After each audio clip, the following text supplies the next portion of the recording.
First, let me correct that figure about the rural population of doctors per patient.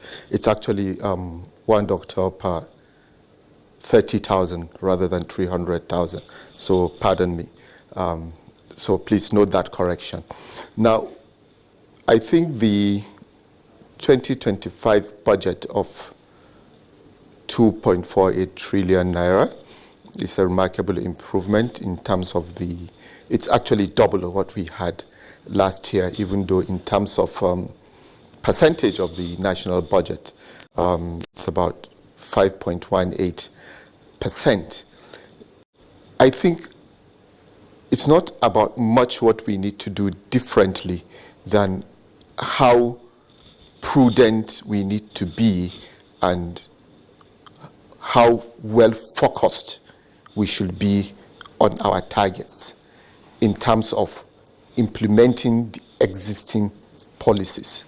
I think we have robust, well-focused policies in place that, if pursued to logical conclusions, we should have outcomes that would improve our national health population indices.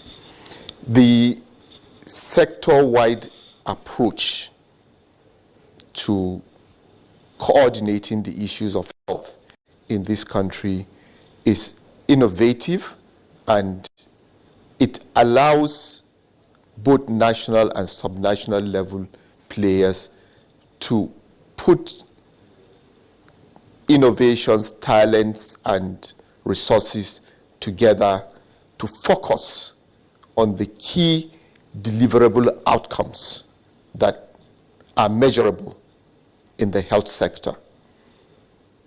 So if you look at the health workforce retention, that policy addresses the key components of the mitigating factors that result in our loss of health workforce manpower.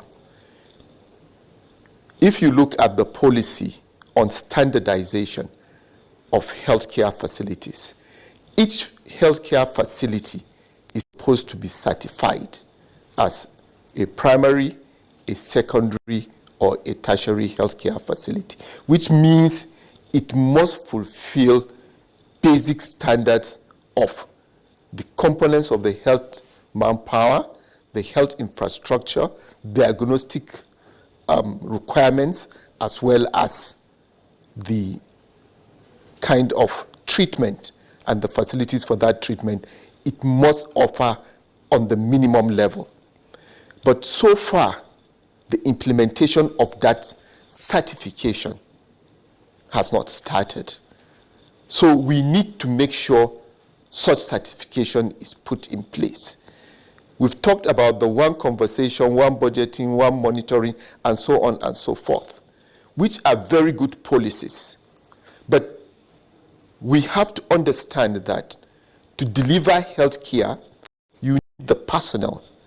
And it is this personnel that would ensure that those standards are maintained.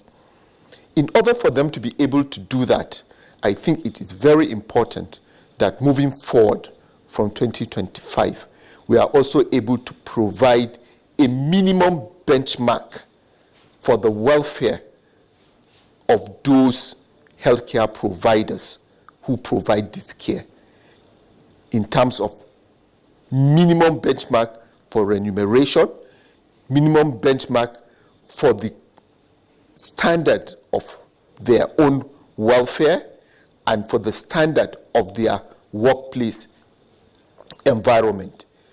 Then and only then can we expect those improvements in our healthcare